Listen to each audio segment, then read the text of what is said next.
우리가 가장 가까이 있는 사람한테 가장 상처 주는 말을 참 많이 하는 것 같아요. 여성은 참 신비한 존재. 여자는요, 생리를 하고 난 다음에 1일부터 18일까지 점점 기분이 좋아진대요. 18일서부터 21일 사이까지는 기분이 최고래, 최고. 근데 21일부터 기분이 나빠지기 시작해. 생리할 때 되면 완전히 그 여자가 아니야. 원래 생각했던 그 여자가 아니야. 완전히 새로운 완전히 짐승이 하나 나와갖고 이상한 행동을 하는 거예요. 남편이 바람 펴 그러면 저도 그랬어요. 참고 살으라고. 좀만 참으면 죽으니까 그냥. 죽으니까 참고 살라고 그랬어요. 그 옛날엔 더 했죠.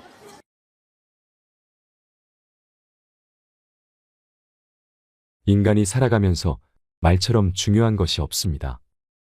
한 집에 사는 식구라 해도 말이 안 통하면 남남처럼 지내기 마련입니다. 사회에서도 말이 안 통하면 힘 있는 자들의 독재로 흘러갑니다. 국제관계에서는 말이 안 통하면 전쟁이 일어나기도 하지요. 정치인들이 입버릇처럼 말하는 소통은 다름 아닌 서로 말이 통하게 하자는 뜻입니다. 사람은 말 한마디에 인생이 바뀌기도 합니다. 박지성 선수는 수원공고 시절부터 축구 실력이 뛰어났지만 프로축구팀은 물론 대학에서도 그의 가치를 알아보지 못했다고 합니다. 당시 명지대 축구 감독은 박지성의 진가를 알아보고 선발하려고 했지만 축구팀 정원이 다 차서 할 수가 없었습니다. 박지성 선수는 어쩔 수 없이 명지대 테니스학과 정원을 빌려 입학했습니다. 그 후 박 선수는 히딩크 감독을 만나 제2의 인생을 살게 됩니다. 프로 선수도 아니고 유망주도 아니었던 박 선수를 뽑았던 히딩크는 비난 여론을 감내해야 했습니다. 미국 골든컵에서 부상을 입고 좌절하고 있던 박 선수에게 히딩크는 통역을 통해 한마디 건넵니다. 당신은 훌륭한 선수가 될 자질이 있다. 박지성 선수는 자서전에서 일본의 칭찬이 자신의 인생을 바꿔놓았다고 고백했습니다. 그때부터 자신 있게 모든 경기에 임했던 박지성 선수는 세계적 축구 명문 구단인 영국 맨체스터 유나이티드에서 뛸 만큼 세계적 축구 선수가 됐습니다. 말과 말하는 사람에는 등급이 있습니다. 생명을 살리는 말씀을 하는 사람이 있는가 하면 좋은 열매를 맺는 말씨를 뿌리는 사람, 기분을 나쁘게 하는 말투를 가진 사람이 있습니다.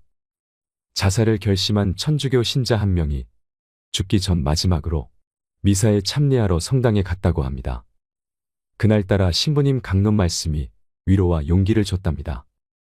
결국 마음을 바꿔 성당을 나오면서 열심히 살아보기로 했습니다. 이것이 바로 생명을 살리는 말씀입니다. 마틴 루터 킹 목사는 1960년 흑인에게 투표권이 주어지지 않았을 때 I have a dream이라는 연설로 많은 흑인의 가슴에 희망을 심어줬습니다. 나는 피부 색깔로 사람이 평가받지 않고 그 사람의 인격에 의해서 평가받는 세상이 오기를 꿈꾸고 있습니다. 그 유명한 연설은 오늘날 미국 사회가 흑인 대통령을 선출하는 역사로까지 발전하는데 큰 몫을 한 말이 됐습니다. 말을 가장 험하게 쓰는 관계는 가족 간입니다. 특히 자식이 부모 뜻대로 되지 않을 말을 함부로 하는 경우가 많습니다. 공부를 못하면 죄인으로 여기는 대한민국 자식들에게 좋은 말로 격려해주는 부모가 얼마나 있을까요? 용기를 북돋워주는 말을 들으면서 자란 청소년들은 어디서나 당당하게 살아갈 자신감을 얻습니다.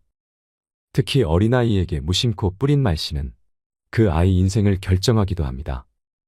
2009년 한 방송사에서 한글날을 맞아 재미난 실험을 방송한 적이 있습니다.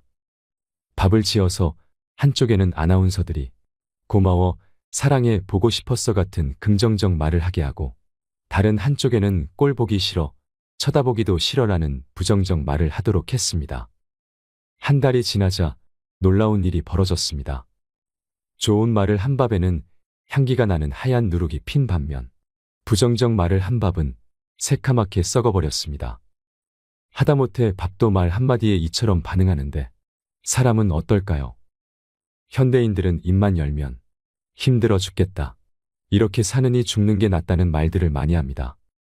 살아가는 일이 얼마나 큰 축복인지 모르는 채 복을 날려버리는 말 한마디가 될 수 있습니다. 좋은 말에는 복이 따라오게 돼 있습니다. 사람 운명까지도 갈릴 수 있는 말 한마디에 복을 담을 수 있기를 바라며 황창현 신부님의 행복 특강을 듣겠습니다. 영상이 마음에 드신다면 구독과 좋아요, 알림 설정 부탁드립니다. 우리가 가장 가까이 있는 사람한테 가장 상처 주는 말을 참 많이 하는 것 같아요. 그래서 여러분들 부부끼리 서로 기분 나쁠 때가 있어요. 그럴 때 이렇게 뭐 감정적으로 생각하거나 극단적으로 생각할 필요가 없을 것 같아요. 왜 그렇게 생각하실 필요가 없느냐면 지금 종자가 다른 종자가 이상한 행동을 하고 있다.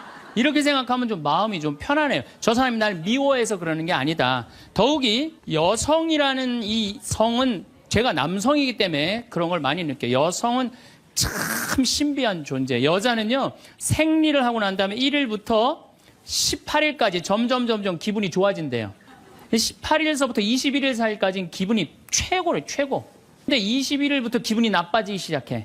생리할 때 되면 완전히 그 여자가 아니야. 원래 생각했던 그 여자가 아니야.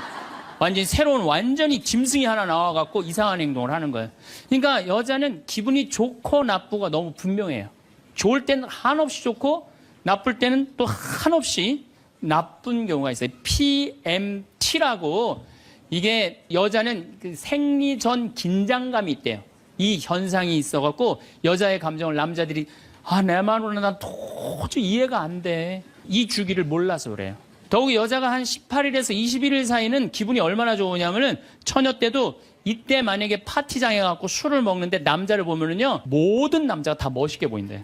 그래갖고 그냥 이때 그냥 술 먹고 호텔에 다음날 아침에 깨보면 어머머 내가 미쳤어 내가 왜 그랬지? 이런 일이 이때 벌어지는 거예요. 그래서 보통 보면은 부부들 보면 너무 예쁜 여자하고 이상하게 생긴 남자가 부부로 사는 경우가 있어요. 이 경우는 18일에서 21일 사이에 만난 경우에 이 경우는 전혀 어울리지 않는데도 같이 사는 경우가 있어요. 그걸 뭐 번개 맞은 사랑, 운명 같은 사랑 그런 거 아니에요. 그런데 이게 결혼할 때만 이런 현상이 일어나는 게 결혼하고도 계속 이 주기가 반복되는 거예요.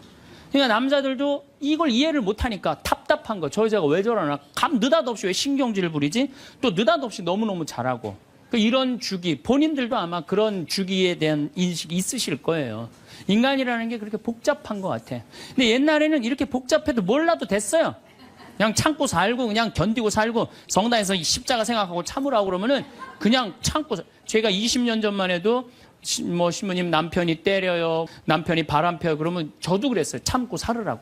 좀만 참으면 죽으니까 그냥 죽으니까 참고 살라고 그랬어요. 그 옛날엔 더 했죠. 그 옛날에는 뭐 100년 전, 200년 전에는 참고 살면 둘 중에 하나 아무나 빨리 죽으니까 그냥. 근데 요즘은요 한 3, 40살 된 사람이 남편이 때려요, 바람 펴요, 빚만 만들어놔 이러면요 참고 살라고 얘기하기가 참 두려워요. 왜냐하면 참고 100년을 더 살아야 되는데 그거는 또 다른 형벌이거든요. 여러분들도 이제는 남자라는 이 동물을, 짐승을, 종자를 이해를 하셔야 돼요. 남편을 이해하라는 게 아니에요. 남자가 생겨먹은 게 어떻고 또 여기 있는 우리 형제님들은 여자가 생겨먹은 게 그러면 훨씬 좀 덜 싸울 거예요. 덜 크크크 치치치 카카카 된다니까. 그런데 이제 부부끼리도 서로에 대한 이해가 필요하지만은 여러분들 자녀에 대한 이해가 필요합니다. 자녀를 이해하셔야 돼요. 그리고 자녀하고 대화를 해야 돼요. 자녀하고 대화를 해야 되는데 우리나라 엄마들은 참 편안하게 교육해요. 딱 한마디만 하면 되니까 공부해. 이건 절대 교육이 아니에요. 작년 3월 13일 날 고등학교 3학년 남자아이가 엄마를 죽였어요. 목으로 칼을 찔러서. 그런데 얘가 전국 4천등 하는 아이였대요. 모의고사에. 근데 엄마는 전국 1등 하라고 그래요. 전국 1등. 나는 전교 1등은 들어봤어도 전국 1등은 처음 들어봤어요. 전국. 자식한테 전국 1등 하라고 강요한 엄마는 처음 들어봤어요. 근데 얘는 전국 4천등이면요 서울대 들어가요. 왜냐면 1년에 서울대 4,000명 정도 뽑거든요. 4,000명 정도 뽑으면 뭐 카이스트, 경찰대 뭐 이런 데 다 빠지면은요 서울대 들어가고도 남아요. 그런데 얘는 전국 63등으로 고친 거야. 63등인지 62등인지. 내가 고등학교 때 반에서 받은 등수야 이거야. 고등학교. 그런데 엄마가 이 성적표를 받아보고 아이를 야구방망이 골프채로 8시간을 두들겨 팼다는 거예요. 엄마가 전국 1등 하라고 그랬더니 왜 전국 62등 하느냐. 근데 3월 14일이 무슨 날이냐면 학부용 진학 상담하는 날이야. 얘는 전국 62등도 8시간 두들겨 맞았는데 전국 4,000등 걸리면은 나는 죽는다. 그래갖고 엄마를 미리 죽인 거예요. 나는 얘는 엄마를 죽였다고 생각하지 않아요. 시험 감독관을 죽인 거예요. 시험 감독관을. 근데 우리는 자녀들한테 왜 공부해야 되는지, 인생에 대한 철학, 삶의 진리 이런 얘기 전혀 하지 않아요. 그냥 무조건 공부하라. 무조건 공부하라 그래. 그러니까 애들이 왜 공부해야 되는지도 모르고 부모가 하라고 그러니까 지겨워도 하는 거예요. 그러니까 부모가 지겨운 거예요. 부모가 지겹고 부모하고 말을 섞기 싫고. 여러분들 맨날 초등학교 이제 한 5학년만 되면은 남편이 맨날 술 먹고 들어와. 남편이 요즘 경기가 안 좋아갖고 400만 원을 버는데 150만 원밖에 못 벌어. 그래갖고 남편이 걱정이 돼갖고 맨날 술을 먹고 들어와요. 그러면은 아내가 한다는 소리가 그래요. 지겨워 죽겠어. 뭐하러 나하고 결혼했어. 술하고 결혼하지. 내가 이혼을 하든가 말든가 해야지. 아빠는 맨날 술 먹고 들어오고. 초등학교 5학년만 되면은 여자의 초등학교 5학년 애들 눈치가 빨라요. 아, 우리 집이 지금 심각하구나. 엄마 아빠가 곧 이혼하면 나는 엄마하고 살아야 될까 아빠하고 살아야 될까 고민해요. 아빠가 밤 10시에 술이 취해갖고 들어왔어. 그래도 딸이라고 아빠 오셨어요? 아빠가 한다는 소리가 우리 딸 이리 와. 아빠가 안아줄게. 걱정하지 말고 넌 들어가서 공부해. 이 아빠가 다 알아서 할게. 아니 엄마는 이혼한다는데 뭘 다 알아서 한다는 거야. 근데 엄마는 지겨워 죽겠어. 내가 이혼하든지 말든지 이런 소리 하면요. 얘는 마음 잡고 공부 못합니다. 공부하란다고 공부하는 게 아니거든요. 정말 지혜로운 엄마는 어떤 엄마인 줄 알아요?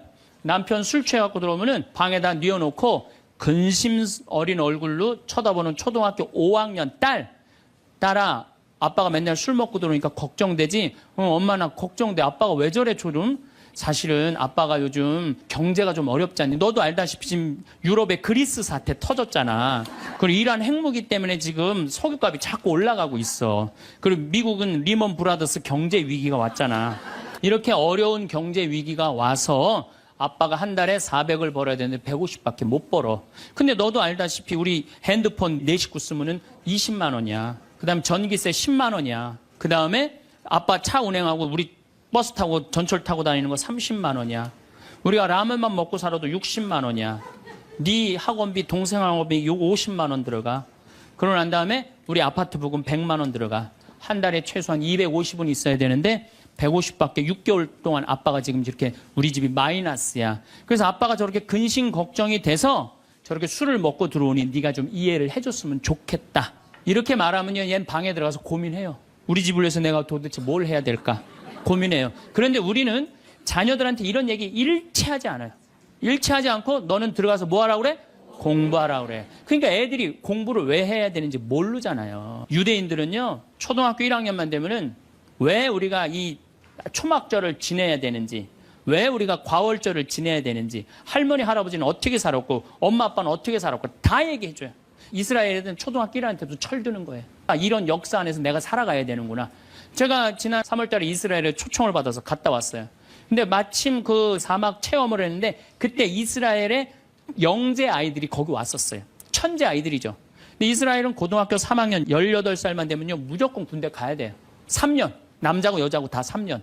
근데 걔네들이 전부 다 의대 합격한 애, 공군사관학교 합격한 애, 다 그런 애들이야. 그래서 내가 물어봤어요. 니네들은 18살만 되면은 군대를 간다는데 너희들 정말 군대 가고 싶느냐? 내가 물어봤는데 걔네 눈빛이 반짝반짝 그러면서 나는 이 나라를 위해서 가겠다는 거예요. 그리고 그냥 가는 것도 아니고 반드시 가고 그냥 기쁘게 가겠다는 거예요. 얘네들은 역사, 의식, 가정의식 다 있는 거야. 우리나라 애들은 20년 동안 역사 얘기도 안 듣고 사람 살아가는 도리 얘기도 안 듣고 무조건 뭐만 하라고 그래? 공부만 하라고 그래. 제가 얼마 전에 내 친구의 친구가 세상을 떠났어요. 근데 그 세상 떠난 사람 여자야. 근데 고등학교 2학년 딸이 있고 대학교 1학년 아들이 하나 있는 거야. 그런데 이 엄마가 딸을 깨워야지 딸은 일어나서 학교를 가는 거예요. 근데 10시가 됐는데 엄마가 안 깨운 거야. 엄마가 왜 나를 안 깨웠지? 10시가 됐는데 부엌에 가보니까 심장마비로 죽은 거예요. 심장마비로 죽었는데 아들이 이제 올라왔죠. 지방대학 다니면서. 아들이 올라왔는데 아들이 장례 때 하나 울질 않더래요. 우리 친구가 가서 보니까. 그리고 그냥 슬퍼하질 않더래요. 그런데 장례하는 날 아빠한테 그러더래요. 아빠, 나 내일 MT가 있는데 나 그거 꼭 가고 싶은데 나 어떻게 하면 좋으냐고. 나 내일 MT 가게 해달라고 그러더래요. 철이 안 들은 거죠. 그런데 여러분들, 얘가 철이 왜 없을까요? 누가 이렇게 철없이 키웠을까요? 부모가 철없이 키운 거예요. 뭐 하라고 그런 거야? 공부하라고 그러는 말 외에는 한 얘기가 없는 거예요. 공부하라는 얘기. 우리 집에 형제가 4형제예요. 근데 우리 둘째 형이 머리가 나빠요. IQ가 99에. 난 126인데. 근데 우리 둘째 형이 중학교 1학년 때 어느 날 갑자기 공부를 잘하는 거예요. 반에서 1, 2등을 하는 거예요. 그리고 좋은 고등학교 가고 좋은 대학 나와서 뭐 대기업 하고 요즘 아주 그냥 번듯한 회사의 사장이에요. 그래서 내가 3년 전에 형한테 물어봤어요. 형은 IQ가 자기 항상 그러니까 난 99밖에 안 된다고. 형은 IQ가 99밖에 안 되는데 왜 이렇게 공부를 잘하고 사회에서 이렇게 정말로 남들 부러워하는 자리까지 올라갔느냐고. 근데 형이 이런 말씀을 저한테 하더라고. 형이 신부님, 내가 중학교 1학년 때 아버지가 큰 간 수술을 했어요. 난 초등학교 4학년 때 기억나요. 아버지 병원에 가면 천도복숭아 따먹었던 거 기억나요. 그리고 아버지가 퇴원을 하고 다음날 허리를 구부리고 출근을 하시더래요. 근데 우리 형이 보니까 어머니가 그랬대요. 여보, 며칠 쉬었다가 나가라고. 그렇게 허리를 구부리고 어떻게 출근을 하느냐고. 근데 아버지가 그러더래요. 나는 내 자식 먹여 살리고 공부시키려면 오늘부터 나가야 된다고. 그걸 일주일 동안 99짜리 IQ가 지켜본 거예요. 지켜보면서 자기가 그런 생각을 했대요. 내가 저 아버지를 위해서 해야 되는 건 공부다. 그래갖고 이 99 IQ가 코피가 터져가면서 공부를 한 거예요. 근데 그 아들은 내가 봐도 그때부터 효자인데 지금까지도 효자예요. 왜? 부모의 삶에 동참했기 때문에.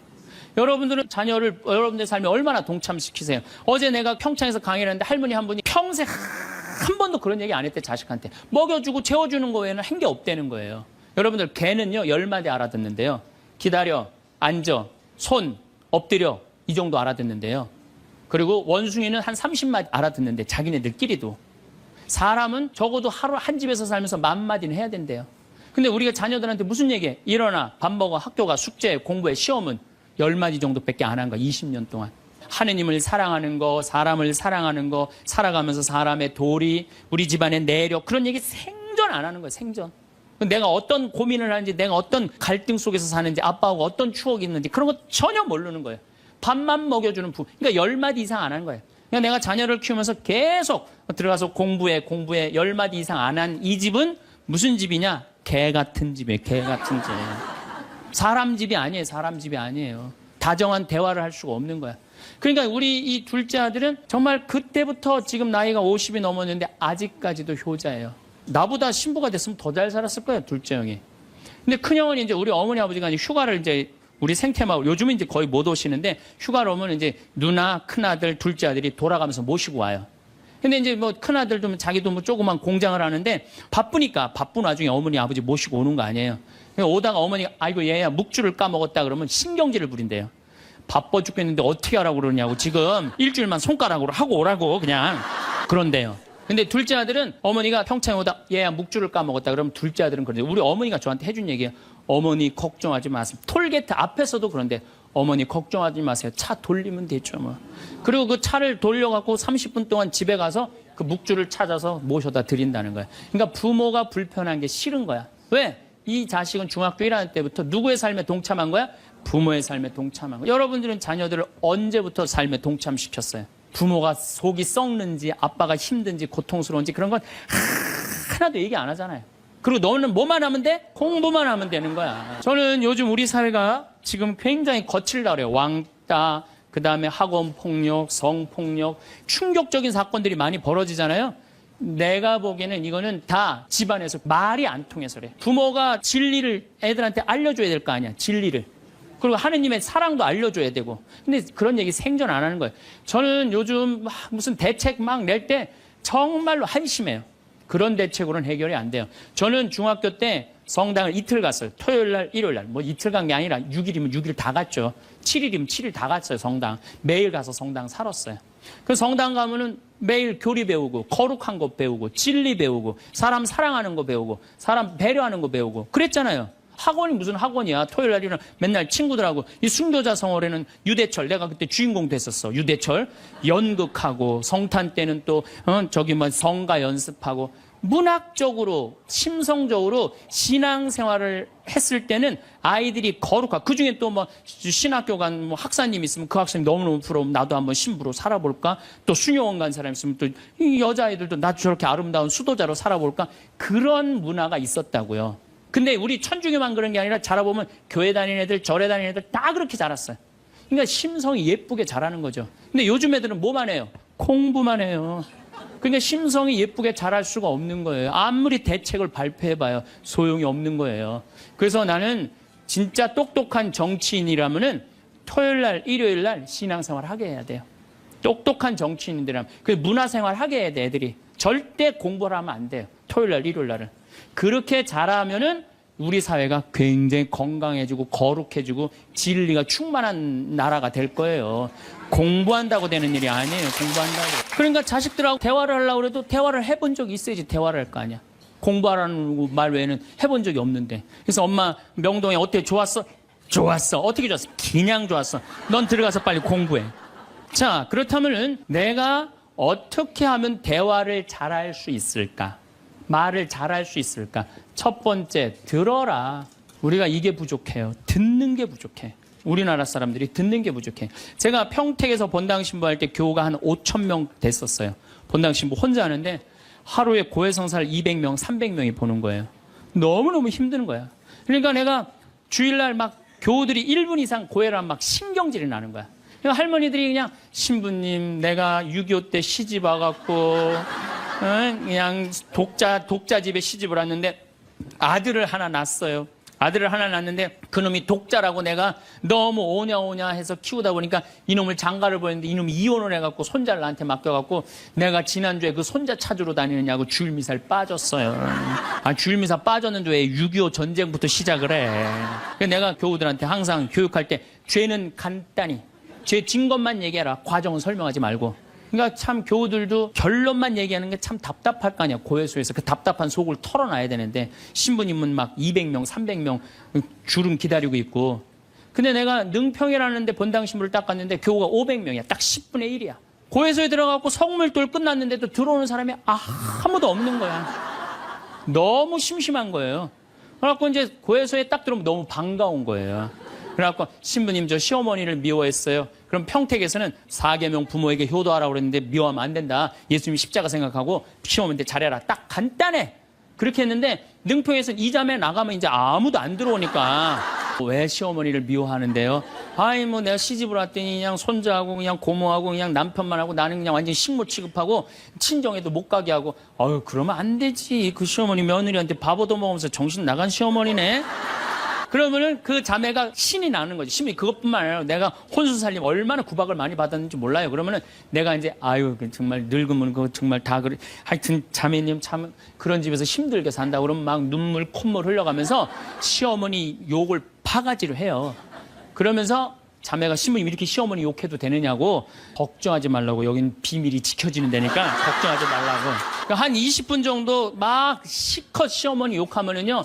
대부분의 며느리들이 뭐라 그러냐면 신부님 꼭 시어머니가 있어서 불편한 것만은 아니에요. 시어머니가 애도 봐주고 반찬도 이런 거 저런 거 해줄 때는 난 너무너무 좋아요. 아 그런 것도 있어요. 예. 신부님 이번 사순절을 맞이해서 내가 우리 성가정 만들려니까 내가 시어머니한테 내가 잘할게요. 아유 뭐 잘하면 좋죠. 반찬도 맛있게 하고 한 번 더 웃으면서 얘기할게. 아유 훌륭하십니다. 나는 한 게 아무것도 없어. 아유 그러느냐고 그러면 자기가 고해하고 자기가 훈화하고 자기가 보속하고 자기 결심까지 다 하기가 나가.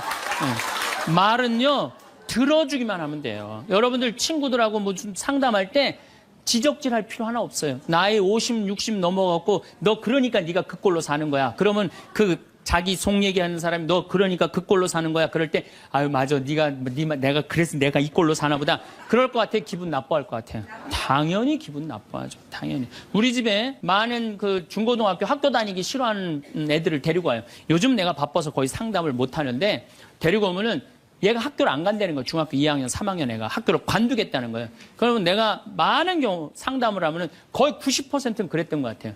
너 학교 많이 다니기 싫으니? 네, 다니기 싫어. 그럼 관둬. 뭐 다니기 싫은데. 아, 신부님한테 다니라고 설득하러 데리고 왔는데 신부님이 뭐라 그래? 나는 이제 그렇게 마음 먹고 애가 오는 거예요. 저 엄마가 날 저기까지 데려간 거는 나를 학교를 다시 다니게 설득을 시키려고 저 신부를 만나게 해주는구나. 근데 내가 관둬. 뭐하러 다녀? 내가 엄마한테 자세히 얘기해 줄 테니까 너 관둬. 근데 왜 다니기 싫은데 이거 이유가 뭐야? 그럼 공부도 따라가기 힘들어. 그래 맞아. 한번 따라지면 그거 못 따라가. 너 있잖아. 너는 머리로 살 놈이 아니라 내가 보기엔 몸으로 살 놈이다 너. 너 우리 생태마을에 와갖고 농사나 져라. 그러면 이제 자기 친구 얘기, 부모한테 섭섭한 얘기 다 해요. 그럼 얼마나 힘들었겠니. 수업 시간에 조는 이유가 있지. 이해를 해야지 알아서 볼 거 아니야. 이해도 안 되는데 눈 뜨고 쳐다보고 있는 거 쉽지 않지. 호심이 그거 어떻게 알았냐. 다 내가 옛날에 해봐서 알아. 한 1시간 동안 얘 공감, 동감 해주고 고개만 끄덕여주면요. 얘네들이 거의 끝날 때 뭐라 그러는지 알아요? 신부님 막 그래도 아무리 생각해봐도 중학교는 졸업해야 될 것 같아요. 아니야. 중학교 졸업할 필요 없어. 나중에 네가 철 들으면 졸업해도 돼. 자퇴 그냥 하는 걸로 하자. 아니에요, 신부님. 중학교 졸업하는 게 나을 것 같아요. 그래? 그러면 가서 한번 다녀봐. 다니다 힘들면은 꼭 나한테 얘기하면 내가 꼭 엄마한테 얘기해 줄게. 그래서 중학교, 고등학교, 대학 졸업한 애들 많아요. 아직도 연락하는 애들이 많아요. 신부님 감사하다고. 황창현 신부님의 행복 특강 잘 들으셨나요? 정말로 우리는 가장 가까이에 있는 사람한테 가장 상처를 주는 말을 하는 것 같습니다. 황창현 신부님은 내가 기분 나쁜 일이 있을 때 감정적으로 생각할 필요가 없다고 말씀하십니다. 그냥 나와 다른 사람이 이상한 행동을 하고 있구나 생각하면 마음이 좀 편안해진다고 합니다. 저 사람이 날 미워해서 하는 게 아니라고 생각하면 훨씬 낫다고 하지요. 여러분도 이 말에 동의하시나요? 생각보다 인간이라는 게 그렇게 복잡하지는 않습니다. 황창현 신부님께서는 이해 없이 무조건 참고만 살면, 특히 몇십 년을 더 참고 살아야 한다면 더 큰 형벌이기에 이제부터라도 남자와 여자의 종자를 이해하는 것이 중요하다고 하십니다. 그러면 훨씬 덜 싸울 수 있습니다. 여러분 오늘도 행복하셨으면 좋겠습니다. 사랑하는 가족들과 사이좋게 지내시길 바라며 더 좋은 영상으로 다시 찾아뵙겠습니다. 이상으로 책틀맨이었습니다. 지혜를 쌓는 당신의 오늘이 아름답습니다. 더 좋은 영상으로 찾아뵙겠습니다.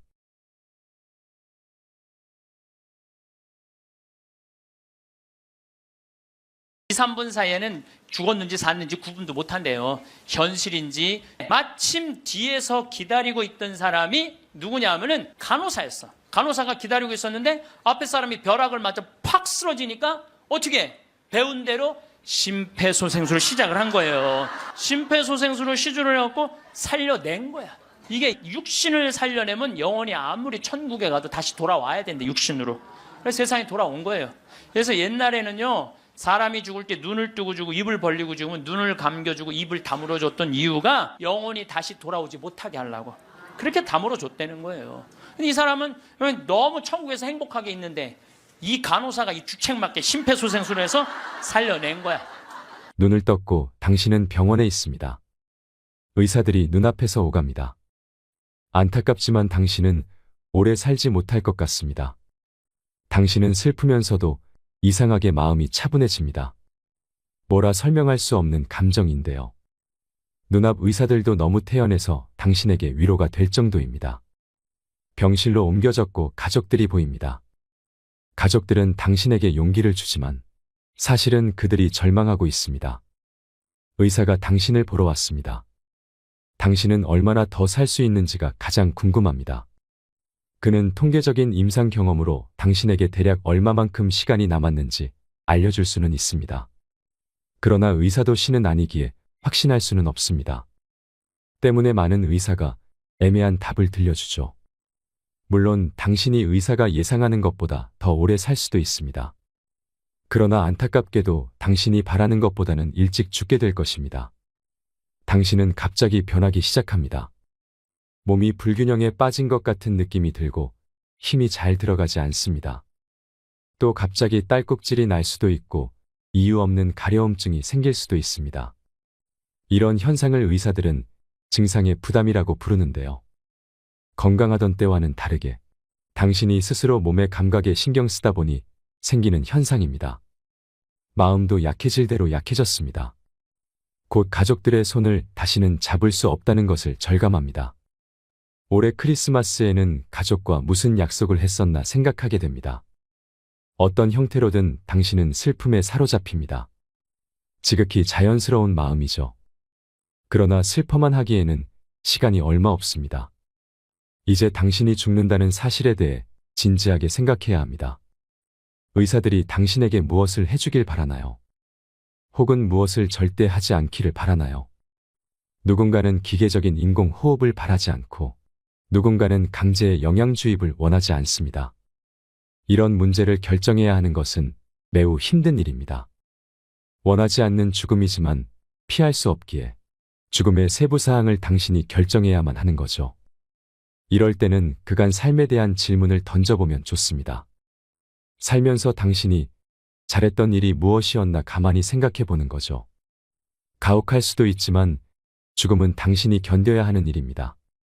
하지만 온전히 당신만의 일은 아닙니다. 장례업체 사람들이 당신을 어떻게 모실지 궁금해 할 것입니다. 화장이냐 매장이냐, 시신은 어떻게 할 거냐. 당신에겐 생각하고 싶지 않은 일들이지만 그들에겐 매우 중요한 문제입니다. 당신이 가족에게 어떤 의지를 남겨놓는다면 큰 도움이 될 것입니다. 정말 시간이 얼마 안 남았습니다. 이제 당신의 심장은 박동을 멈추고 발이 차가워질 겁니다. 호흡도 잦아들고 감각이 조금씩 무뎌질 텐데요. 무서울 수도 있지만 당신만 겪는 일은 아닙니다. 아시다시피 죽음은 유일하게 모든 이에게 공평하게 찾아오는 것이니까요. 죽어간다는 것은 매우 역동적인 과정입니다. 당신의 삶만큼이나 특별하게 당신만의 방식으로 죽음을 받아들이면 어떨까요? 지금 막 당신의 신체가 생명과 작별을 고하는 과정을 시작했습니다. 차분하게 눈을 감으세요. 좋습니다. 잘하셨어요. 그동안 정말 수고 많으셨습니다. 장례식장에 많은 사람들이 찾아와 눈물을 흘립니다. 하지만 사진 속 당신의 마지막 얼굴은 너무나도 밝게 웃고 있습니다.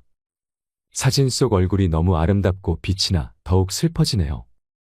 정작 당신은 살면서 얼마나 자주 이렇게 밝게 웃어봤나요? 당신은 평생 세상의 한 부분이었습니다. 당신은 친구들과 가족에게 그들의 삶의 바탕에서 소중한 사람이었습니다. 하지만 이제 당신은 떠나고 없습니다. 그래서 지금 이 시간이 아주 특별한 것입니다. 이 시간은 다시 오지 않습니다. 이건 선물 같은 것입니다. 사람들이 죽기 직전에 느낄 수 있는 감각에 대해 생각해 보신 적이 있나요? 반드시 당신이 알아야 할 이야기였을 거라 생각합니다. 우리는 실제 임종을 앞둔 사람들의 심리를 간접 체험하면서 오늘 또 분명하게 살아야 할 이유를 찾게 됩니다. 당신이 숨쉬는 일상이 얼마나 숭고한 순간들인지 생각해보는 시간이 되셨길 바랍니다. 황창현 신부님의 행복특강 바로 시작하겠습니다. 영상이 마음에 드신다면 구독과 좋아요, 알림 설정 부탁드립니다. 지난주에 앤더슨 시 코리아라는 뉴욕의 정형외과 의사가 벼락 맞은 얘기를 했습니다. 벼락을 맞아서 죽었더니 몸에서 영혼이 빠져나와서 자기 시신을 장모님이 쫓아내려와서 울고불고 하고 이 사람아 죽으면 어떻게 하나? 그런데 자기 시신을 보고 있는데 정작 본인은 하나도 안 슬프더라는 거예요. 그러니까 죽은 영혼은 여러분들 슬프지 않아요. 그러니까 여러분들 죽은 영혼을 위해서 너무 슬퍼하는 것도 죽은 영혼 멋쩍게 만드는 거예요. 누구한테 맡겨? 하느님한테 맡겨야 돼요. 앤더슨 시 코리아는 의사는 딱 영혼이 나왔을 때 아 내가 죽었구나. 내가 이제 떠날 때가 됐구나. 보통 2, 3분 사이에는 죽었는지 샀는지 구분도 못한대요. 현실인지. 그래서 이거를 미국에서는 ND라고 Near Death Experience라고 그래요. 임사체험, 근사체험, 죽음체험이라고 그래요. 죽음의 선상에서 왔다 갔다 하는 거예요. 그래서 이제 아내하고 딸하고 마지막 작별을 해야 되겠다 생각을 하고 아내하고 딸이 있는 호텔로 걸어가려고 그러는데 걸어가지지가 않더래요. 여러분들 죽은 영혼들이 처음으로 착각하는 게 육신이 아직도 있는 줄 안 되는 거예요. 육신은 이미 저기 누워있고 영혼만 나온 거예요. 그래서 육신이 있는 줄 알고 차가 지나가면은 차를 피하려고 막 그런다는 거예요. 육신도 없는데. 육신이 있어야지 이 육신이 내가 이 물질이 나라는 물질하고 마주치면서 이 막는데 나는 이미 물질이 없어진 건데 영혼인데 걸어가려고 하니 걸어가지지 않고 쫙 떠서 가더래요. 허기야 여러분들 동양 귀신, 서양 귀신 중에 걸어다니는 귀신 봤어요? 귀신들은 다 떠서 다녀요. 여러분들 저기 전설의 고향을 봐도 귀신들 보면 다 날아다니잖아요. 하다못해 저 중국 강씨도 이러고 다 떠다녀. 쫙 떠서 가더래. 그래갖고 이제 문을 열으려고 그랬는데 문 열을 필요도 없더래요. 그냥 몸이 통과돼서 들어가더래요. 이것도 성서에 다 나오는 거예요. 예수님이 부활하시고 난 다음에 제자들이 문 걸어 잠고 있었을 때 어떻게 했어요? 문 열지도 않고 그냥 그 안에. 그러니까 저는 요즘 과학이 발달하면서 많은 의사들이 죽은 사람들의 증언을 채취를 하고 연구를 하면서 그 내용이 신약 성서에 다 나와 있어. 우리 예수님 죽었다 부활하셨잖아요. 그렇죠? 죽은 사람 살려낸 거 예수님 다 살려냈잖아. 예수님 영원히 부활하시면 다볼산에서 거룩한 변모할 때 얼굴은 해와 같이 빛나고 온몸은 빛난다. 죽었던 사람들이 하늘나라에서 올라가서 본 장면 그대로 다 신약 성서에서 예수님이 다 보여주신 거야. 근데 우리는 그렇게 예수님이 보여줬는데도 다 필요 없어. 죽은 아버지가 살아 돌아와서 얘기를 해줘야 돼. 다른 사람 필요 없어. 그래서 쫙 떠서 가서 아내하고 딸이 있는 호텔을 딱 들어가 보니까 아내하고 딸이 얼굴에 막 페인팅을 하고 놀더래요. 근데 정작 자기는 안 슬프더래요. 떠나야 되겠구나. 그래서 그 죽은 사람들의 특징이 저 빛 있는 데까지 가는 여행길이 그렇게 멀게 느껴진대요. 근데 그 속도가 너무너무 빠르다는 거예요. 그래서 여러분들 우리 죽은 영혼들 잘 떠나가라고 죽으면은 마당에다가 못 떠나요. 사자밥 떠놓잖아요. 맷밥이라고 흰쌀밥 3그릇, 신발 3켤레, 국 3그릇, 그 다음에 엽전 3입 놓잖아요. 그게 뭐예요? 저승사자 둘 오니까 둘하고 죽은 본인 잘 떠나보내라고. 그리고 어디는 또 간장까지 떠놓는데요. 간장을 왜 떠놓는지 아세요? 이게 짜게 먹으면은 물 자꾸 먹히려고 중간에 서서 물 먹는다고 천천히 떠나가라고. 아니면 다시 돌아올 수도 있다. 그래서 간장도 떠놓고 된장도 떠놓는 거라는 거예요. 그래서 이거 죽은 이들을 위한 그런 것들이 너무너무 많은 거예요. 어쨌거나 하여튼 앤더슨 C 코리아라는 의사는 나와갖고 하늘나라 딱 올라가는 순간 이 사람도 역시 신앙이 없는 사람이에요. 여러분들 하늘나라 올라갔다 온 사람들 중에 성당 안 다니는 사람 상관없대요. 되게 어떤 사람들이 하늘나라에 많이 올라가냐면 이 세상 사랑하고 사람 사랑하고 아끼는 사람이 되게 올라갔다 오고 나쁜 짓 한 사람들은 다 어두운 데 갔다 온다는 거예요. 그러니까 성당 열심히 다닌다고 다 하늘나라 가는 거 아니야. 이것도 성서에 다 나와. 마태복음 7장 21절에 뭐라 그래? 나더러 주님 주님 한다고 다 하늘나라 가는 건 아니다. 내 말을 실천하는 사람이라야 하늘나라 간다. 그러니까 성당을 아무리 다녀도 사람 미워하고 본당 신부 미워하고 막 옆에 있는 사람 미워하면 그 사람은 성당 다녔나 마나예요. 근데 이 앤더슨 C 코리아는 착하게 살았나 봐. 하늘나라로 올라가서 그 빛을 느끼는 순간 신으로부터 오는 걸 거부할 수가 없더래요. 완전한 평화, 충만한 사랑을 느낀 거지. 그래갖고 이제 하늘나라에서 너무 행복하게 있는데 마침 뒤에서 기다리고 있던 사람이 누구냐 하면은 간호사였어. 간호사가 기다리고 있었는데 앞에 사람이 벼락을 맞아 팍 쓰러지니까 어떻게 배운 대로 심폐소생술을 시작을 한 거예요. 심폐소생술을 시술을 해갖고 살려낸 거야. 이게 육신을 살려내면 영혼이 아무리 천국에 가도 다시 돌아와야 된대, 육신으로. 그래서 세상에 돌아온 거예요. 그래서 옛날에는요, 사람이 죽을 때 눈을 뜨고 주고 입을 벌리고 죽으면 눈을 감겨주고 입을 다물어 줬던 이유가 영혼이 다시 돌아오지 못하게 하려고. 그렇게 다물어 줬다는 거예요. 근데 이 사람은 너무 천국에서 행복하게 있는데 이 간호사가 이 주책맞게 심폐소생술을 해서 살려낸 거야.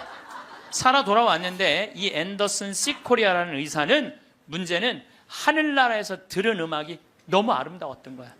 하늘나라 간 사람들의 특징이 뭐냐면 너무나 아름다운 음악을 들은 게 그 사람들의 특징이야. 너무 아름다운 음악을 들어서 그걸 자기가 연주하고 싶은 거야. 그래서 이 사람은 94년부터요. 박사학위가 2개야. 심리학 박사에 정형외과 박사인데 이 사람은 바이엘부터 피아노를 배워요. 배워서 2002년에 음반을 발표를 해요. 내가 유튜브를 통해서 그걸 들었는데 너무너무 연주를 잘하더라고요. 아니 무슨 무당이 갔다 오거나 뭐 이런 사람이 갔다 오면 무당도 무시할 건 안 되죠. 여러분들 무당도 신 내림 받은 무당은요 무시하면 안 돼요. 강신무들은요 무당 무시하면 안 돼요. 그 사람들은 뭔가 있는 거예요. 그들의 세계가 있는 거야. 이게 그냥 옛날에는 뭐 우리 교회만 나와 이게 아니야. 이제는 인간한테 있는 영적인 기운은요 그 상관없는 거예요. 어쨌거나 하여튼 이 사람 연주하는 걸 들어보니까 내가 너무너무 아름답더라고. 우리 가톨릭 안에도 벼락 맞아 죽은 사람 있죠. 95년 5월 5일 콜롬비아의 글로리아라는 치과 의사가 논문을 쓰다가 책 찾으러 이 사촌 여동생하고 가다가 벼락을 맞아 죽어요.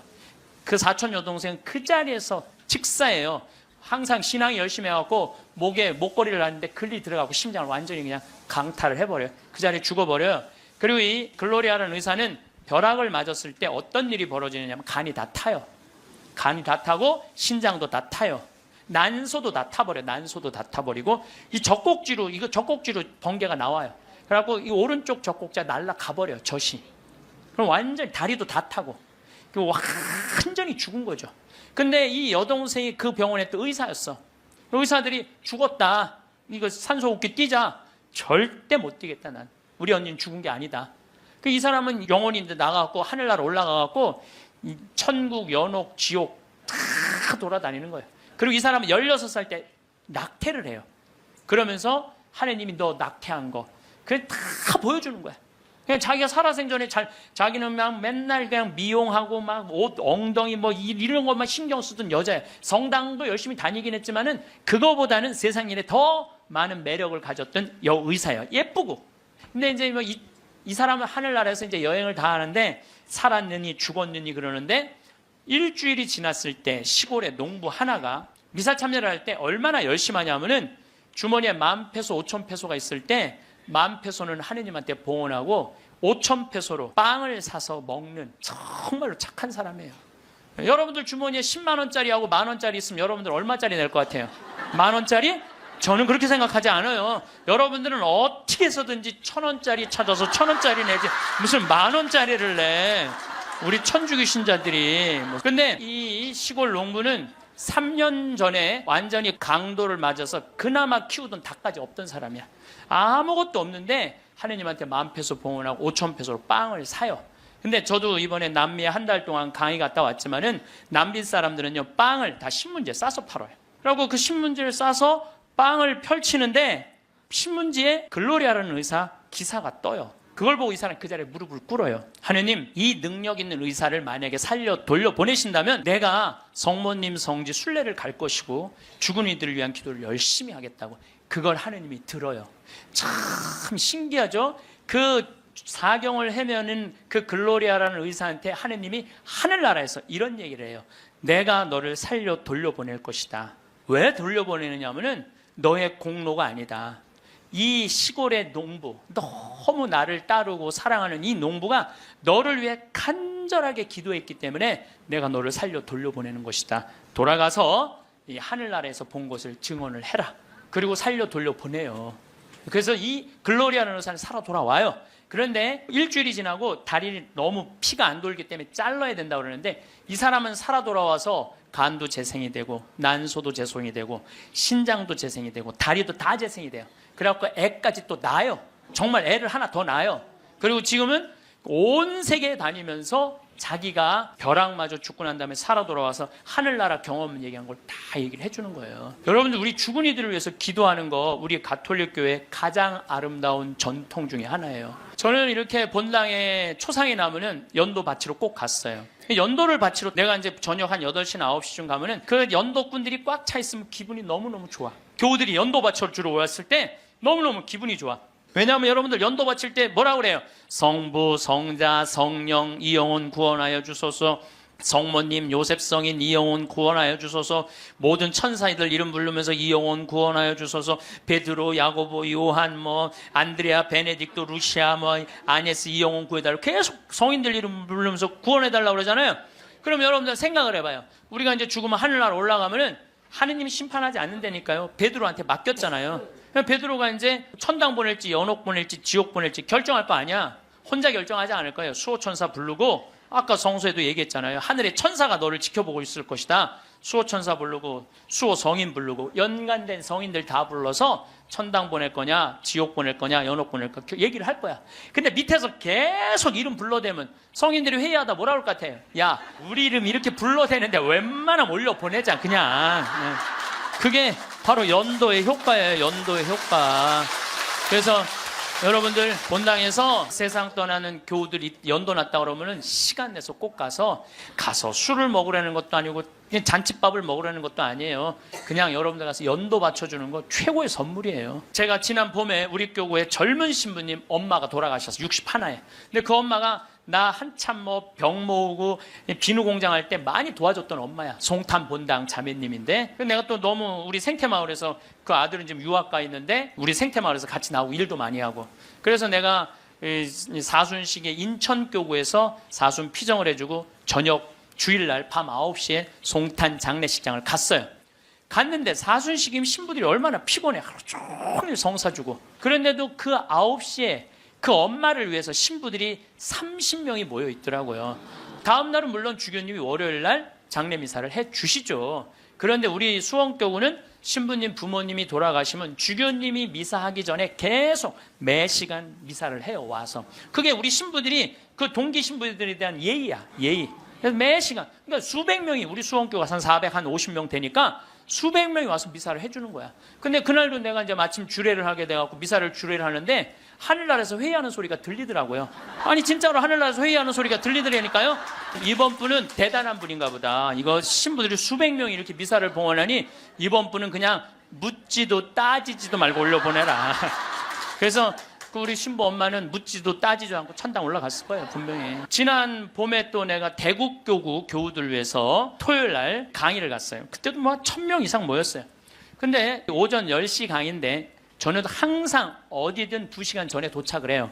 강의 2시간 전에 도착을 해서 미리 이제 밥을 먹어요. 근데 이제 밥 먹을 때는 이 옷에 티면 안 되니까 항상 사복을 먼저 입어요.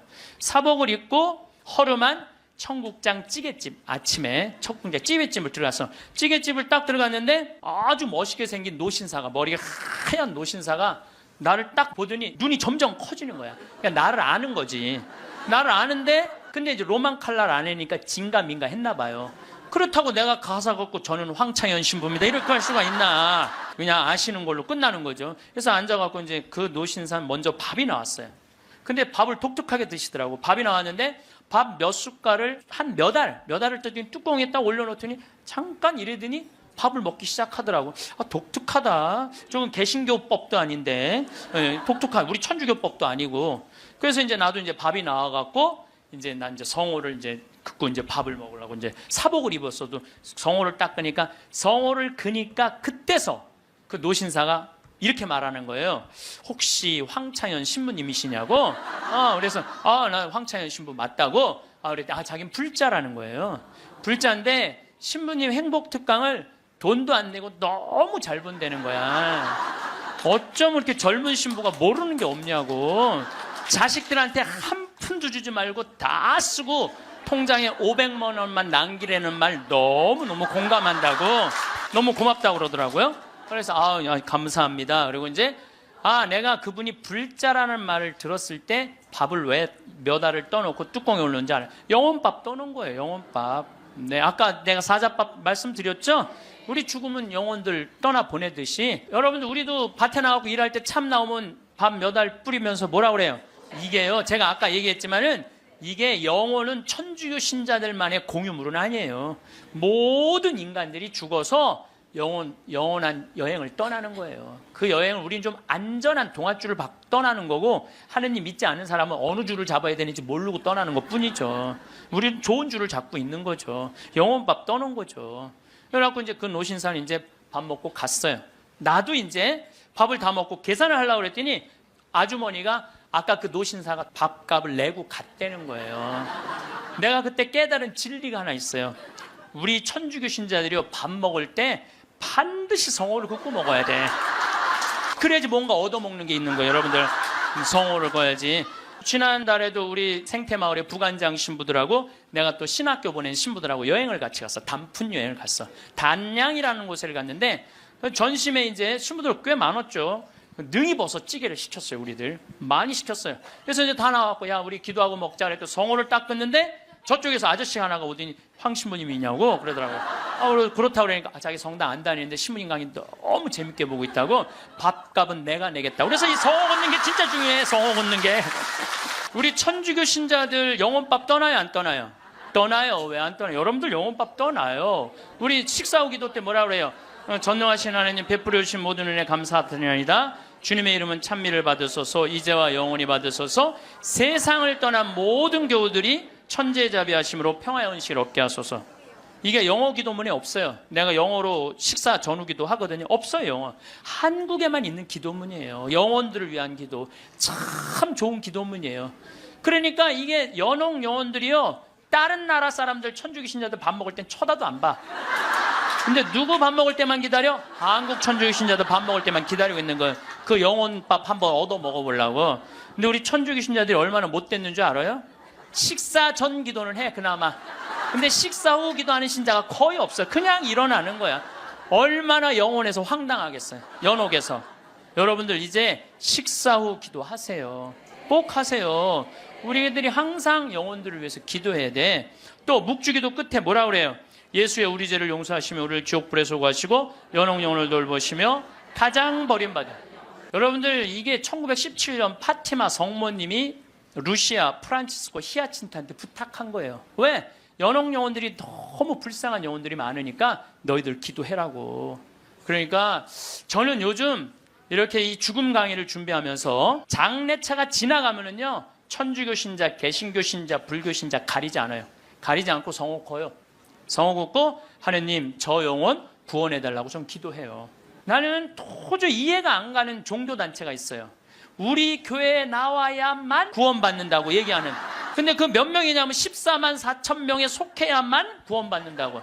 난 이해가 안 가요. 여러분들, 하느님이 그것도 2000년 역사상 대한민국의 고교회 14만 4,400만 명만 구원하려고 당신 아들 죽였겠어요? 온 인류의 하느님을 이렇게 째째하겠어요? 다 구원하고 싶어 하세요. 만약에 14만 4,400만 명만 말도 안 돼. 14만 4천 명만 구원하려고 그러면 나는 예수님 그럴 것 같아. 14만 4천 명 구하려고 그러면 예수님이 이랬을 거예요. 야, 베드로야, 네가 죽어라. 그 14만 4천 명. 예수님은요, 모두를 구원하시기 위해서 십자가 지신 거예요. 그래서 하늘나라는 활짝 열려 있는 거예요. 불교에는요, 4대 보살님이 있어요. 관세음보살, 지장보살, 보현보살, 문수보살이 있어요. 관세음보살은 이 세상에 자비를 베푸는 보살이에요. 근데 지장보살님은 저 지옥에 단 한 명이라도 있으면은 자기 성불하지 않겠다고 그러는 보살님이에요. 아니, 우리는 지옥에 가면 천국에 못 가잖아요. 근데 불교는 또 달라요, 우리하고. 그러니까 지옥의 마지막 한 명까지 구원하겠다는 게 그 보살님의 마음인 거야. 나는 그 보살님이 너무 마음에 들어. 이게 난 하느님의 마음이라고 생각 들어요. 하느님의 마음. 그러니까 여러분들도 모든 사람들이 구원받을 수 있도록 항상 기도하셔야 돼요. 여러분들은 구원받을 것 같아요? 안 받을 것 같아요?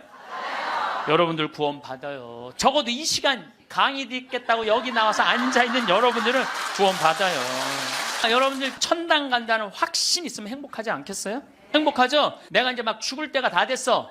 근데 싹 하느님이 와갖고 한 일주일 전에 귀에다 대고 너 축하해. 너 천당이야. 이렇게 얘기하면 행복할 것 같아요? 안 행복할 것 같아요? 행복하겠죠? 근데 이거를 누구한테 하느님이 하냐면 프란치스코 성인한테 해요. 프란치스코 성인한테 나타나갖고, 프란치스코는 굉장히 빨리 돌아가시잖아요. 40대 초반에 돌아가시잖아요. 하느님이 와서 너는 연옥의 벌을 면한다. 바로 천국이다. 그랬을 때 프란치스코 성이 너무 행복하게 일주일 동안 밥을 안 먹었다는 거야. 너무 행복해서. 아, 나도 지금 하느님이 오늘 저녁에 와갖고 창현아 너 천당이야. 너. 아, 우리 인사발령 신부들 인사발령 굉장히 기다려지거든요. 뭐 저야 뭐 평창에 있으니까 뭐 인사발령이 별로 없으니까. 그래도 신부들 인사발령 굉장히 기다려져. 그 인사발령 때 가고 싶은데 너 거기야 라고 얘기하면 신부들이 얼마나 좋겠어요. 근데 우리 마지막 인사발령 너 천국이야. 마지막 인사발령. 근데 마지막 인사발령이 너 지옥이야. 그러면 어떻게 될 것 같아? 가슴이 철렁하죠. 여러분들은 구원 받으세요. 예수님은요, 마태오복음에 지옥 얘기 그렇게 많이 안 하세요. 마태오복음에 천국 얘기는 37번 하고 지옥 얘기는 13번밖에 안 해요. 다른 복음에는 아예 지옥이 거의 없어요. 많이 나와요. 한두 번밖에 안 돼요. 그리고 나머진 한번 오늘 저녁에 집에 가서 성서 읽어보세요. 여러분들 눈이 확 뜨일 거야. 끊임없이 하늘나라 얘기를 해요. 끊임없이 기쁜 소식 얘기를 해요. 하늘나라, 하늘나라, 하늘나라. 내가 이만큼 하늘나라에 관련된 성서가 꽉 차 있어요. 그러니까 하느님이 주고 싶은 거는 뭐예요? 하늘나라예요. 예수님이 뭐하러 그렇게 십자가에 고통스럽게 돌아가셨겠어요? 우리한테 천국을 주기 위한 거예요. 요한복음 3장에 보면은 예수님이 니코데모하고 얘기할 때 이런 얘기를 해요. 믿는 사람은 누구나 사람의 아들 안에서 영원한 생명을 얻게 하려는 것이다. 하느님께서는 세상을 너무나 사랑하신 나머지 외아들을 내줬다고 그래. 이 내줄 때는 확실히 주는 거예요. 내주시오. 그를 믿는 사람은 누구나 멸망하지 않고 영원한 생명을 얻게 하셨다. 하느님께서 아들을 세상에 보내신 것은 세상을 심판하시려는 것이 아니라, 예수님이 한 말이에요. 하느님께서 아들을 세상에 보내신 것은 세상을 심판하시려는 것이 아니라 세상이 아들을 통하여 구원을 받게 하시려는 것이다. 참 쉽죠. 믿기만 하면 되는데 그게 이렇게 어려워? 믿기만 하는데 그거 그냥 천장 쳐다보고 있는 거야 없는 거야 이러고 앉아 있으니 참. 요한복음 5장 29절에도 선을 행한 이들은 부활하여 생명을 얻고 악을 저지른 자들은 부활하여 심판을 받을 것이다. 요한복음 5장 39절 이런 얘기가 나와요. 너희는 성경에서 영원한 생명을 찾아 얻겠다는 생각으로 성경을 연구한다. 바로 그 성경이 나를 위하여 증언한다. 그런데도 너희는 나에게 와서 생명을 얻으려고 하지 않는다. 근데 왜 예수님은 우리한테 지옥 얘기를 가끔 하셨을까? 여러분들 자식들 이렇게 교육시킬 때 어떨 때는 좋은 얘기도 해주고 어떨 때는 혼내기도 하고 그러죠? 똑같은 거예요. 근데 혼낼 때도 여러분들 꼭 굳이 애를 그냥 우리 어머니가 나 어렸을 때 너 정말 다리 밑에서 주워왔는데 진짜 너 다리 밑에 갖다 버린다? 이런 얘기 참 많이 하셨어요. 나는 원래 내가 고향이 다리 밑이 내 고향인 줄 알았어요. 하도 그런 얘기 많이 들어갔고. 근데 우리 어머니는 한 번도 다리 밑에 날 버리지 않으셨어요.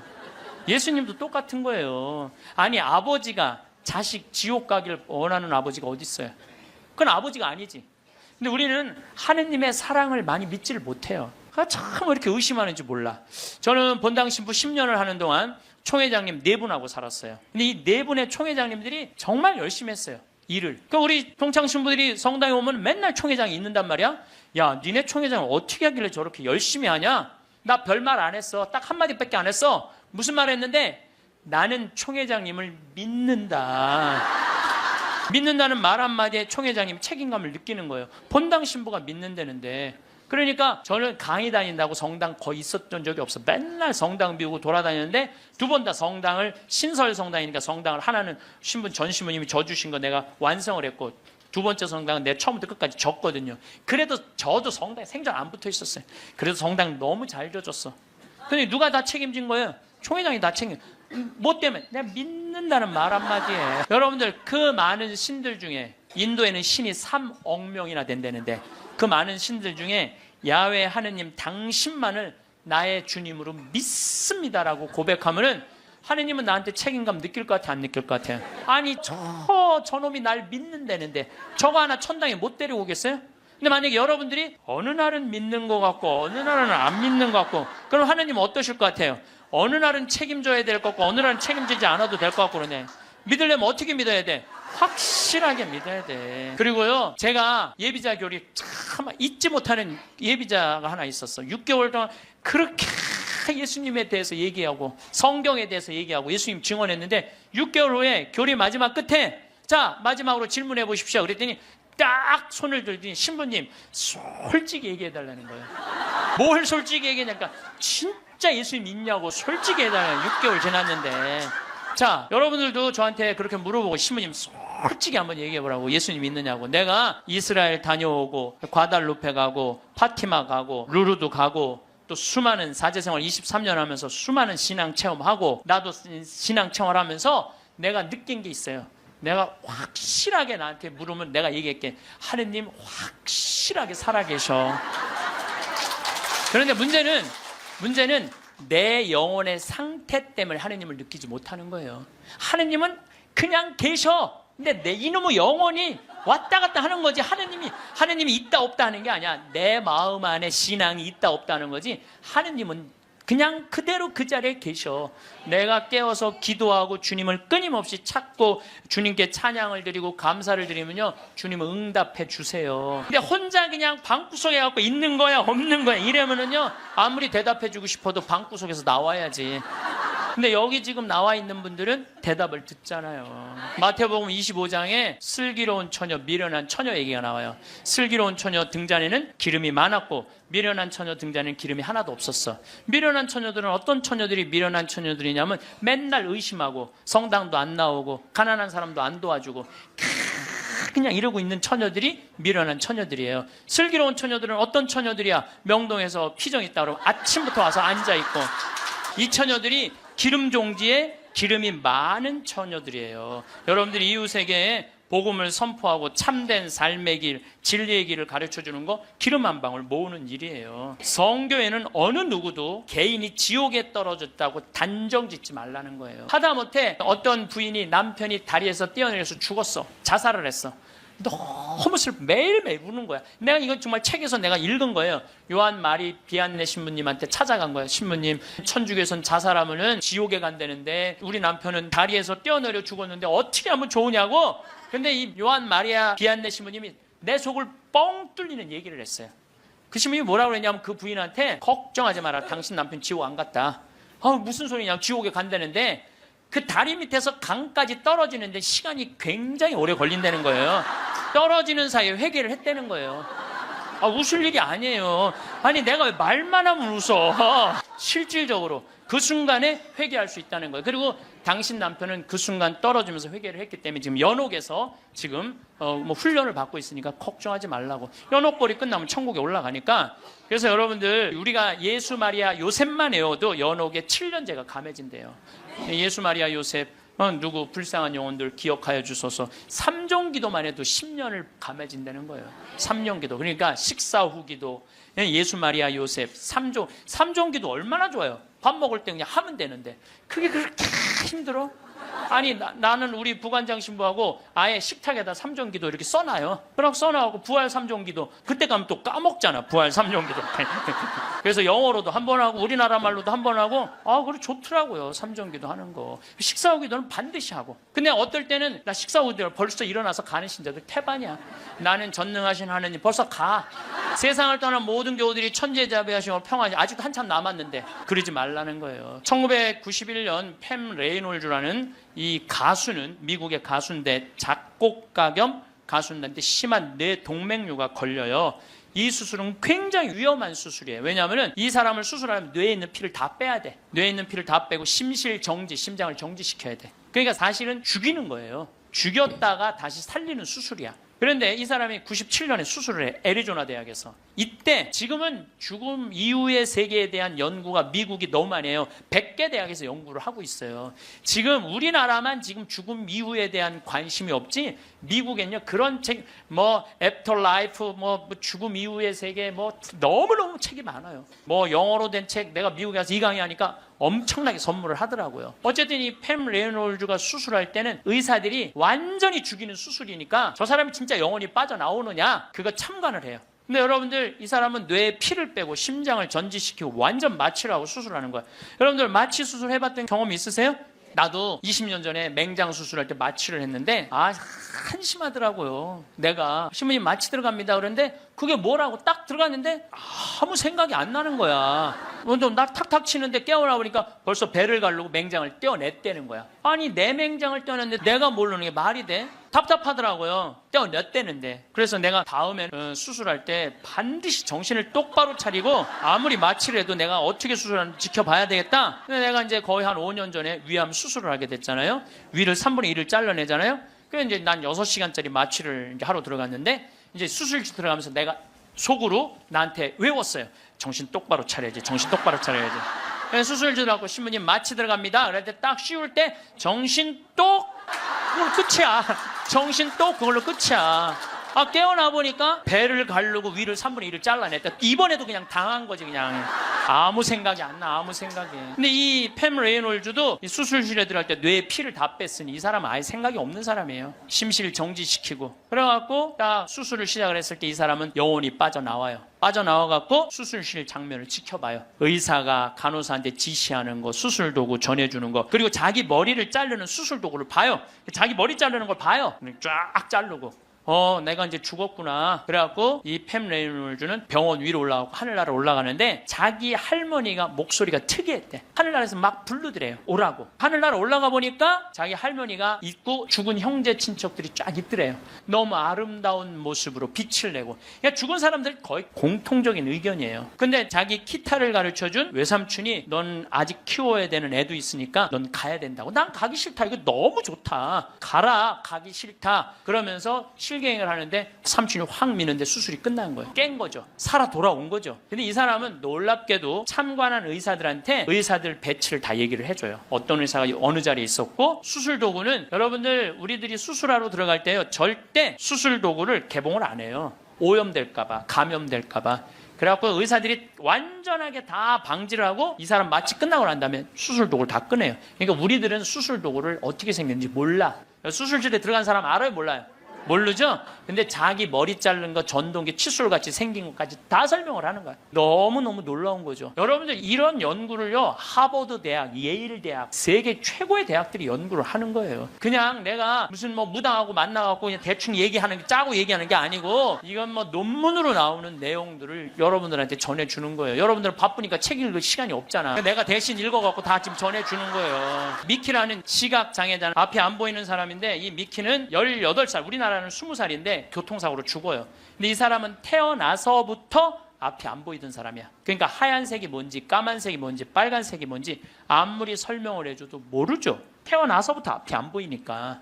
나무가 어떻게 생겼는지 뭐 설명을 해줘도 상상을 하지, 꽃이 어떻게 생겼는지 알 수가 없잖아요. 근데 이 사람이 교통사고로 죽어요. 죽어서 딱 수술실에 들어갔는데 자기 몸을 처음으로 봐요. 반지를 보고 자기인 걸 알아요. 아, 내가 저렇게 생겼구나. 머리 모양을 보고 아, 내가 저렇게 생겼구나. 그리고 죽어서 하늘나라로 올라가는데 빨주노초 파남보를 다 보는 거예요. 너무 아름다운 빨주노초, 온갖 아름다운 꽃, 새, 나무를 보는 거예요. 그러고 하늘나라에서 너무너무 행복하게 있는데 수술해서 살려낸 거야. 육신을 살려내면 돌아와야 된다고 그랬잖아요. 돌아온 거예요. 돌아왔는데도 이 사람은 어떤 거야? 역시 앞이 안 보이는 거죠. 근데 역시 앞이 안 보이는데도 이 사람은 모든 색깔을 너무 정확하게 설명을 하는 거예요. 나무는 어떻게 생겼고 꽃은 어떻게 생겼고. 이 미키라는 사람도 굉장히 중요한 연구 대상자가 돼요. 왜냐하면 아예 시각장애자인데 모든 색깔에 대한 설명을 너무 잘하는 거야. 한 번도 색깔을 본 적이 없는 사람인데. 그러니까 영혼이 빠져나가는 거죠. 그래서 우리가 이게 죽는 걸로 끝나는 게 아니야. 죽음이 아니고 새로운 삶으로 옮아가는 과정인 거예요. 여러분들 이제 죽는 거 싫어요? 좋아요?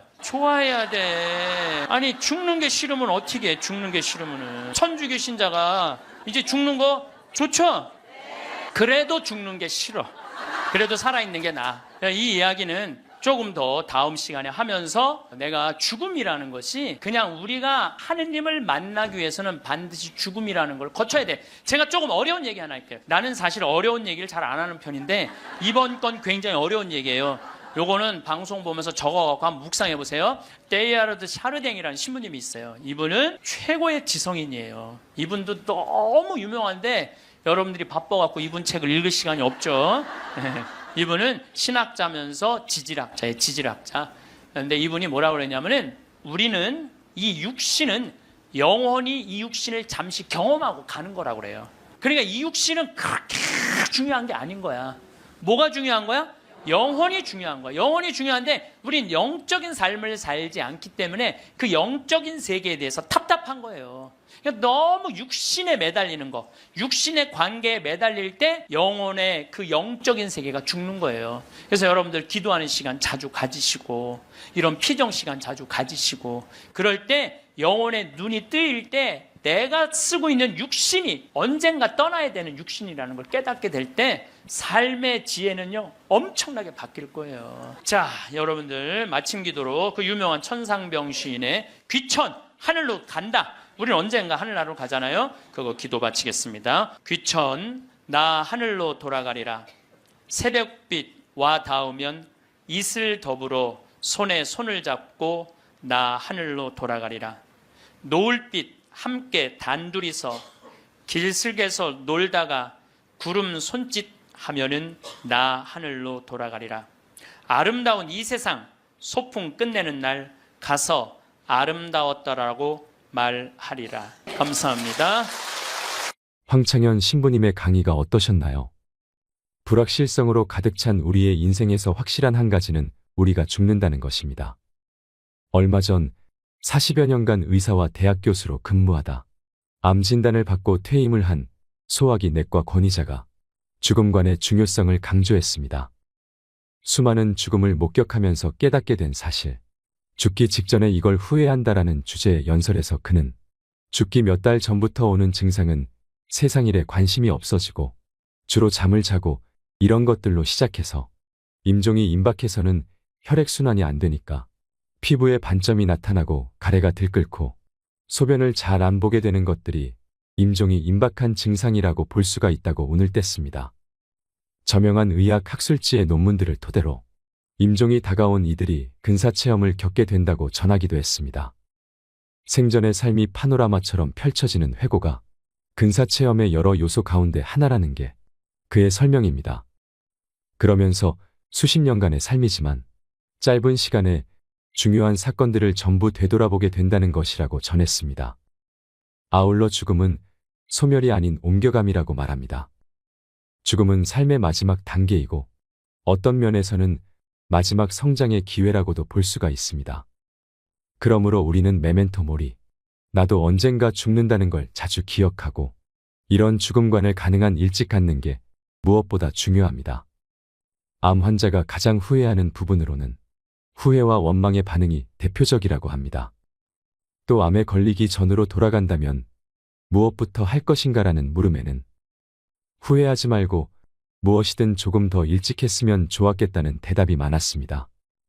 그러면서 많은 사람들이 빨라도 40대 후반, 50을 보는 나이에 비로소 그런 생각을 하지만 이런 생각을 10년만 좀 더 빨리 했다면 자신의 삶 자체가 상당히 많이 달라지지 않았을까 생각한다고 답했다고 합니다. 나는 어떻게 죽음을 맞이할 건지 우리는 건강할 때부터 생각해봐야 합니다. 병이 없을 때 건강할 때 유언장을 쓴다든가 사전연명의료의향서를 작성해봐야 됩니다. 건강할 때 생각해보고 필연적으로 맞게 될 죽음을 어떻게 맞이하고 해나갈 건지 생각을 자주 하는 게 굉장히 중요합니다. 여러분, 죽음을 두려워하지 말고 죽음에 의연해지세요. 그러면 행복한 노후, 행복한 죽음을 맞이할 수 있을 것입니다. 이상으로 책틀맨이었습니다. 지혜를 쌓는 당신의 오늘이 아름답습니다. 더 좋은 영상으로 찾아뵙겠습니다.